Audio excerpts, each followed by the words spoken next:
அன்பார்ந்த நேயர்களுக்கு வணக்கம். நான் உங்கள் மதுசூதனன் கலைச்செல்வன். தினமொரு கதை நிகழ்ச்சியில் இன்று உங்களை சந்திப்பதில் மகிழ்ச்சி கொள்கிறேன். இந்திய பாரம்பரியத்திலே போர்க்கலைகள் குறித்த செய்திகள் நமக்கு இதிகாச புராண காலத்திலிருந்தே கிடைக்கப் பெறுவதும், அதற்கும் முன்பாகவே குகை ஓவியங்களில் கூட சிறிய அளவிலான குழுக்களுக்கு நடுவே நடந்த போர்களை குறித்த தரவுகள் ஓவியங்களாக கிடைக்கப் பெறுவதையும் பார்க்கிறோம். அதையும் தாண்டி மனிதன் தன்னையே தான் தற்காத்து கொள்ள வேண்டி இரும்பினாலும் கருங்கல்லினாலும் கூர்மை தீட்டப்பட்டு இழைக்கப்பட்ட ஆயுதங்களை பயன்படுத்தி மிருகங்களிடமிருந்தும் தன்னை துரத்தி கொண்டு வரக்கூடிய எதிரிகளிடமிருந்தும் கூட தன்னை காத்து கொண்டதற்கு பல்வேறு உதாரணங்கள் நமக்கு இந்தியாவெங்கிலும் தொல்பழ சின்னங்களாக கிடைக்கின்றன. இதையெல்லாம் கடந்து போர்த்திறன் வளர்ந்த விதத்தை பற்றி இதிகாச சிறப்பு கொண்டதான இராமாயணமும் மகாபாரதமும் நமக்கு பல நிலைகளிலே பேசுவதையும் அதனுடைய அமைப்புகளையும் அதன் நுட்பங்களையும் கூட விளக்குவதையும் பார்க்க முடிகிறது. இராமாயணத்தை காட்டிலும் போருக்கு முக்கியத்துவம் மகாபாரதத்திலே கிடைக்க பார்க்கிறோம். அந்த வெற்றியினுடைய அந்த அமைப்பு, அந்த போர்க்களத்திலே குருட்சேத்திர யுத்தமாக சொல்லப்படும் அந்த களத்திலே இரண்டு பக்கத்திலும் ஒரு விதத்தில் உறவின் முறையிலே வரக்கூடியவர்கள் பாண்டவர்களும் கௌரவர்களும் ஒருவரை ஒருவர் எதிர்த்து போரிட்ட சிறப்பும், அந்த போரிலே அவர்கள் கையாண்ட பல்வேறு விதமான போர் நுட்பங்களும் கூட இன்று வரையிலும் நம்மை வியப்பில் ஆழ்த்துவதாக பார்க்கிறோம். கிராமப்புறங்களிலே சாதாரணமான பேச்சிலேயே சொலவாடையிலேயே எறும்பு கூட புக முடியாத 7 சுத்து கோட்டை என்பதை பேச்சு வழக்காக சொல்லுவார்கள். யாராலும் உள்ளே செல்ல முடியாத அளவிற்கு 7 சுற்றுக்கள் கொண்ட கோட்டை அமைப்புகளை பற்றிய பேச்சு வழக்கு இன்று வரையிலும் கூட பாமரர்களிடமே இருப்பதை பார்க்கிறோம். இதை தவிரவும் கோட்டைகளை நிர்மாணம் செய்யும் போதும் ஒரு நாட்டை சுற்றி பாதுகாப்பு அரண் அமைக்கும் போதும் 7 சுற்றுக்களால் ஆன கோட்டை, ஒவ்வொரு சுற்றையும் தகர்த்து கொண்டே வந்தால் கூட நீங்கள் அரசனையோ அல்லது தலைமையிடத்தையோ சென்று அடைய வேண்டுமென்றால் 7 சுற்றுக்களை வென்றுதான் உள்ளே செல்ல முடியும். அத்தனை தூரத்திற்கு கடினமாக அமைக்கப்பட்டிருக்கக்கூடிய கோட்டைகளை பற்றியும் நமக்கு இலக்கியங்களிலே கிடைக்கக்கூடிய சான்றுகளை வைத்து பார்க்கிறோம். இதையும் தாண்டி மகாபாரதத்தில்தான் வியூகங்கள் அமைப்பதை பற்றிய குறிப்பு நமக்கு அதிக அளவில் கிடைக்கிறது. அது என்ன வியூகம்? எது ஒன்றையும் வென்று அடைவதற்கு அருமையாக ஒரு திட்டம் தீட்டி அதிலே எந்த விதத்திலும் எந்த விதமான பிழையும் வராதபடிக்கு எதெல்லாம் எதிராக வருமோ அதையெல்லாம் முன்கூட்டியே அனுமானித்து அதெல்லாம் வராதபடிக்கு வந்தாலும் தகர்த்து வெல்லும் படிக்கு திட்டம் தீட்டக்கூடிய ஒரு கூர்மையான மதி நுட்பம், அதைத்தான் வியூகம் என்ற பெயரால் அழைப்பார்கள். ஆங்கிலத்திலே ட்ராப் என்று சொல்லக்கூடிய சொல் இந்த வியூகத்தோடு ஒரு வழியில் பொருந்தி வரலாம். வியூகம் அமைத்தல் என்றால் எதிரியை எப்படியாவது தன்வயப்படுத்தி அவனே வந்து அதிலே சிக்கிக்கொண்டு அதன் மூலமாக விழுந்துபட்டு போகும்படியாக வைக்கப்படும் பொறி. அப்படி பொறி அமைத்து எதிரிகளை அதன் உள்ளே கைது செய்து அவர்களை வெல்லக்கூடிய அமைப்புகளைத்தான் வியூகங்களாக வகுப்பார்கள். எதிரியை வீழ்த்துவதற்கு அறத்தோடு கூடிய செயலாக வியூகம் பார்க்கப்படுகிறது. இதை அறமற்ற செயலாக ஒரு காலத்திலும் சொல்ல முடியாது. அதனால் எதிரிகளை வீழ்த்துவதற்கு வியூகம் அமைப்பது அல்லது அவர்களை உள்ளே இழுத்து சென்று போய் அவர்களை வீழ்த்த செய்யப்படும் ஒருவித பொறி திட்டம்தான் வியூகங்களாக அறியப்படுகின்றன. இதை குறித்த செய்திகள் நமக்கு மகாபாரதத்திலே நிறைய கிடைக்க பார்க்கிறோம். துரோணாச்சாரியர் பாண்டவர்களுக்கும் கௌரவர்களுக்கும் இருவருக்குமே வில்வித்தை, போர்ப்பயிற்சி முதலியவற்றை கற்பித்த ஆச்சாரியர். அவர்தான் இவர்கள் இருவருக்குமே வியூகம் அமைப்பதை பற்றிய குறிப்புகளையும் வழங்குகிறார். போர்க்களத்திலே எதிர்நாட்டு அரசன் இந்த பக்கம் வரும்போது அவனை சூழ்ந்து நின்று அவனை உள்ளே வரவேற்பது போல வரவேற்று தான் ஒரு பொறியில் சென்று சிக்கிக்கொள்ளுவதை அவன் உணராதபடிக்கு பொறியிலே அவனை விழும்படியாய் வைத்து அவனை வெல்லுவதைத்தான் இந்த வியூகங்களாக கூறி வந்தார்கள். ஒரு வியூகத்தை அமைக்கும் போது அது என்ன வடிவத்திலே அமைக்கப்படுகிறது என்பதை வைத்து அதற்கு பெயரிடும் வழக்கம் உண்டு. உதாரணத்திற்கு மகாபாரதத்திலே பிரபலமாக அறியப்படும் பத்ம வியூகம் அல்லது சக்கர வியூகம், இதை பற்றித்தான் இன்றைய தினம் நாம் சிந்திக்கவிருக்கிறோம். பத்மம் என்றால் தாமரை, சக்கரம் என்பது வண்டியிலே தேரிலே செலுத்தக்கூடிய சக்கரம் போல் வட்ட வடிவமாக இருக்கும்.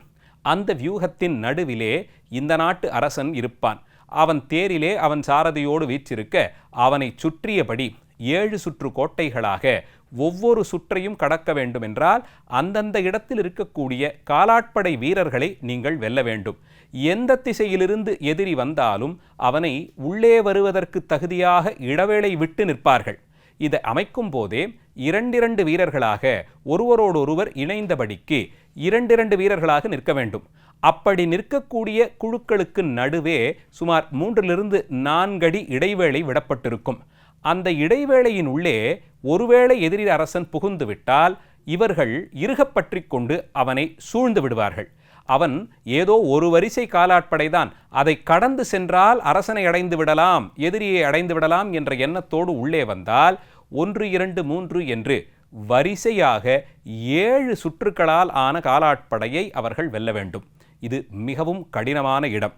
மற்றொன்று, உள்ளே சென்று சிக்கிக்கொண்ட பிறகு ஐயோ இது ஆபத்து நிறைந்தது, நம்மை சூழ்ந்து இத்தனை வீரர்கள் இருக்கிறார்கள், அவர்கள் நம்மை அழித்து விடுவார்கள் என்று ஒருவேளை அவன் எண்ணம் கொண்டு வெளியே வந்து விடலாம் என்று பார்த்தால் அந்த பொறியின் உள்ளே செல்லுவது மிகவும் எளிமையானது.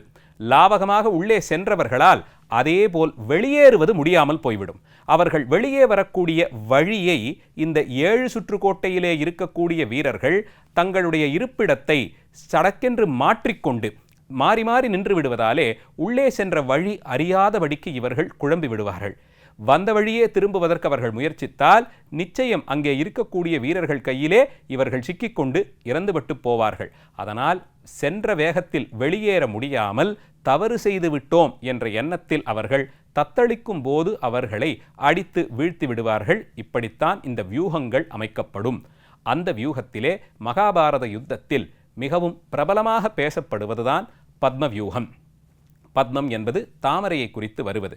இந்த தாமரையினுடைய மலர் அது விரிந்தால், தாமரை மலர் விரிந்தால் அதன் நடுவிலே பொகுட்டு இருக்கும். ஆனால் அந்த பொகுட்டு பகுதியை சுற்றி சுற்றி இதழ்கள், பல 10 இதழ்கள் ஒன்றன் பின் ஒன்றாக இடைவெளி விட்டு வெவ்வேறு அளவுகளில் வெவ்வேறு நீளத்திலே அதை சூழ்ந்து பாதுகாத்திருக்கும். நீங்கள் அந்த பொகுட்டை சென்று அடைய வேண்டுமென்றால் ஒவ்வொரு இதழாக களைந்து அதை நீக்கி பல நிலைகளை கடந்துத்தான் உள்ளே சென்று அந்த நடுவிலே இருக்கக்கூடிய மத்திய பகுதியாக இருக்கக்கூடிய பொகுட்டை சென்று அடைய முடியும். அதுபோலே தான் இங்கே பத்ம வியூகம் என்றொன்று அமைத்து விட்டால் அந்த வியூகத்திற்கு நடுவிலே இந்த நாட்டு அரசன், அவனை சுற்றி அந்த தாமரை பொகுட்டை சுற்றி இருக்கும் இதழ்களைப் போலே 7 சுற்றுக்களிலே காலாட்படை வீரர்கள். அவர்களுக்கு நடுவே அவர்களுக்கு மட்டும்தான் தெரியும் எந்த வழியே உள்ளே சென்றால் அரசனை நேரடியாக சென்று அடையலாம் என்று. அது மற்றவர்களுக்கு தெரியாது. இந்த வழிக்குத்தான் பயிற்சி. நினைத்து பாருங்கள், போர்க்களத்திலே அத்தனை கடுமையான ஒரு சூழ்நிலையில் பத்மவியூகம் அமைக்க வேண்டும் என்ற செய்தியை எல்லோருக்கும் தெரியப்படுத்தவே சங்கேதமான சில ஒலிகளை எழுப்புவார்கள். அதனால்தான் எந்த போர்க்களத்திலும் இசைவாத்தியங்களுக்கு ஒரு பெரும் பங்களிப்பு உண்டு.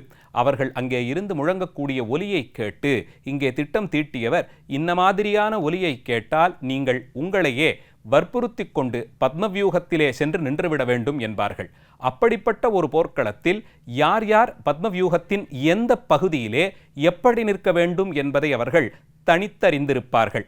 பத்மவியூகம் அமைப்பதற்கான ஒலி கேட்டுவிட்டால் உடனடியாக அவர்கள் எங்கிருந்தாலும் அந்த இடத்திற்கு வந்து சேர்ந்து அவரவர் குறித்தான இடத்திலே அந்தந்த திசையை நோக்கி அந்தந்த அளவில் இடைவெளி விட்டு நின்று கொள்ள வேண்டும்.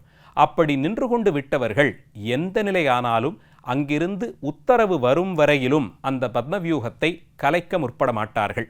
இப்படி அவர்கள் 7 சுற்றுக்களாக அரசனை சுற்றி எல்லா திசையிலும் வட்டமாக நின்று பாதுகாப்பதைத்தான் பத்ம வியூகம் என்பார்கள். சரி, இப்படி ஒரு வியூகம் அமைப்பதாலே இந்த நாட்டு அரசன் காக்கப்படலாம். எதிரி நாட்டு அரசனுக்கு என்ன ஆகும் என்றால், தூரத்திலிருந்து பார்க்கும்போது இவர்கள் இப்படி ஒரு வியூகம் அமைத்திருப்பதை அவர்கள் அறிய மாட்டார்கள். இது ஒரு வியூகம் போல அமைந்திருப்பதை மேலே போய் உயரப்போய் பார்த்தால்தான் தெரியும். தரையளவிலே நின்று பார்க்கும்போது அரசனோடு உறவன் வரக்கூடிய காலாட்படையாகத்தான் அதை பார்ப்பார்கள். அவர்கள் சுற்றி வளைத்து பிடித்திருப்பதை இவர்களால் அறிந்து கொள்ள முடியாது. அந்த நிலையில் எதிரி அரசன் இந்த வியூகத்திற்குள்ளே சென்று, அது ஏதோ 1-2 வரிகள்தான் காலாட்படை வருகிறது, அந்த வரிசைகளை கடந்துவிட்டால் அரசனை சென்றடைந்து விடலாம் என்ற எண்ணத்தில் உள்ளே சென்று விடுவான். சென்றவன் நடுவிலே இருக்கக்கூடிய இடைவேளைகளை பயன்படுத்தி நகர்ந்து முன்னேறி சென்றாலும் அவன் செல்ல செல்ல இந்த அமைப்பு சுழற்சி முறையிலே மாறிக்கொண்டே வந்தால் இவனால் உள்ளே எத்தனையாவது வரிசையிலே நாம் இருக்கிறோம், இன்னும் எத்தனை வரிசைகளை கடந்தால் அரசனை போய் அடையலாம் என்பன போன்றவற்றை தெரிந்து கொள்ள முடியாதபடிக்கு ஒரு விதத்தில் குழப்பிவிடும். அந்த இடத்தில்தான் தான் ஒரு பொறியிலே ஒரு வியூகத்தில் சென்று சிக்கிக்கொண்டதை அந்த அரசன் உணர்வான். அதற்குள்ளாக அவன் மனமும் சற்று பலகீனப்பட்டிருந்தால் உடனடியாக அவனை வீழ்த்திவிட முடியும். இப்படி பத்மவியூகம் ஸ்வஸ்திகத்தை போலே நின்று கொண்டு, ஸ்வஸ்திகம் என்ற அந்த சின்னம் இருக்கிறதல்லவா, அந்த சின்னம் போலே நின்று கொள்வது, அதே போலே அஸ்திர வியூகம் புறப்பட்டு வரக்கூடிய ஒரு அம்பின் கூர்மை போலே முக்கோண வடிவிலே நின்று பாதுகாக்கக்கூடியது என்று பல்வேறு வகையிலே அந்த அமைப்பை பொருத்தி வியூகங்களுக்கு பெயரிடப்படுகிறது. அப்படி ஒரு வியூகமாக நின்று விடுவார்கள். அந்த நிலையில் மகாபாரதத்திலே வியூகம் அமைப்பதிலே மிகவும் கடினமான வியூகமாக துரோணாச்சாரியார் பத்மவியூகத்தை பற்றி கூறுகிறார். அந்த பத்மவியூகத்தை அமைத்து விடுவது ஓரளவிலே கற்றுத் தேர்ந்தால் செய்துவிடலாம். ஆனால் அதிலே சென்றவர்கள் மீண்டு வருவதென்பதிருக்கிறதே, அது மிகவும் கடினமான காரியம். அதற்கான சூத்திரத்தையும் அமைத்தவரான துரோணாச்சாரியார் தான் கற்பித்து கொடுத்திருக்கிறார். ஆனால் அதை பற்றிய தெளிவு எல்லோரும் பெறவில்லை. அது பாண்டவர்களுக்குள்ளே அர்ஜுனனுக்கும் அவன் மகனான அபிமன்யுவிற்கும் அவனுக்கு பிறகு பிரத்யும்னனுக்கும் இவர்கள் எல்லோரையும் வழிநடத்திய கிருஷ்ணனுக்கு மட்டும்தான் தெரியும். பத்மவியூகத்திலே உள்ளே சென்று சிக்கிக்கொண்டால் எந்த வழியை பயன்படுத்தி வெளியே வர வேண்டும் என்பது, அந்த வியூகத்தை உடைக்கும் முறை, பொறியை வெல்லக்கூடிய அந்த முறை இந்த 4 பேருக்குத்தான் தெரியும். அதனால் ஆரம்பத்திலிருந்தே அர்ஜுனன் பங்கு கொள்ளும் போது அங்கே பத்மவியூகத்தை அமைப்பதிலே கௌரவர்கள் முனையவில்லை. ஆனால் அவனுக்கு நல்ல முறையிலே இதை விட்டு வெளியேறும் விதம் தெரியும் என்பதாலே. ஆனால் அபிமன்யுவிற்கு பத்மவியூகத்தின் உள்ளே சென்றால் வெளிவருவதற்கான வழி தெரியும் என்பதை கௌரவர்கள் அறிந்திருக்கவில்லை. அபிமன்யு அதை தாயின் கர்ப்பத்திலே இருக்கும்போது அர்ஜுனன் தன் மனைவியிடம் சொல்ல கேட்டு தன் தாயின் கர்ப்பத்தில் இருந்தபோதே அவன் பத்மவியூகத்தை பற்றியும் அதிலிருந்து வெளியேறுவதை பற்றியும் அறிந்திருந்தான் என்பது ஒரு குறிப்பாக கிடைக்கிறது. அந்த விதத்தில் அபிமன்யு போர்க்களத்திலே கௌரவர்களை எதிர்த்து சென்றபோது, இந்த நாளெல்லாம் வரும்போது இவர்களை தலைமை ஏற்று நடத்தி வந்த பீஷ்ம பிதாமகர் இறந்துபட்டு போய்விட்டார். இப்போது கௌரவர் சேனையை துரோணாச்சாரியார் தலைமையில்தான் நடத்துகிறார்கள். அபிமன்யு இந்த பத்மவியூகத்தின் தன்மைகளை, அதனுடைய ரகசியத்தை அறிந்திருந்தது துரோணாச்சாரியார் அறியவில்லை. அதனால் அபிமன்யு யுத்தத்திலே கலந்து கொண்ட போது பத்மவியூகம் அமைக்கும்படியாக துரோணாச்சாரியர் கட்டளையிட இவர்களும் அதே போலே அமைத்து விட்டார்கள். உள்ளே சென்ற அபிமன்யு அதிலிருந்து எப்படியும் மீண்டு விடுவான் என்று நினைத்தான் அர்ஜுனன். ஆனால் யுத்த தர்மத்தையும் மீறி உள்ளே சென்று இருந்த நிலையிலேயே அபிமன்யுவை சுற்றியிருந்த காலாட்படையினர்கள் அடித்து கொன்றார்கள்.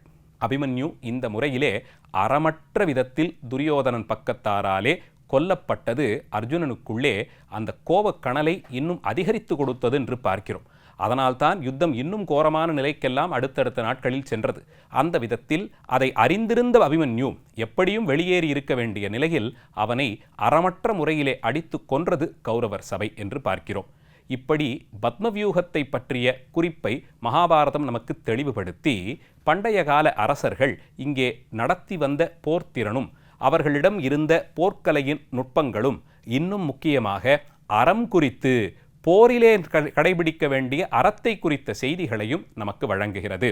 இதை இப்படி இந்த நிலையில் ஆராய்ந்து கொண்டு சென்றோம் என்றால் ஒவ்வொரு துறையிலும் நமக்கு பண்டைய காலத்திலே ஏற்பட்டிருந்த முதிர்ச்சியும், அதிலே எதை பற்றிய அளவில் இன்று தெரிந்து கொண்டு அதை இன்றைய நடைமுறைக்கு மாற்றி பயன்படுத்தலாம் என்பதை பற்றியும் தெளிவு பிறக்கும்.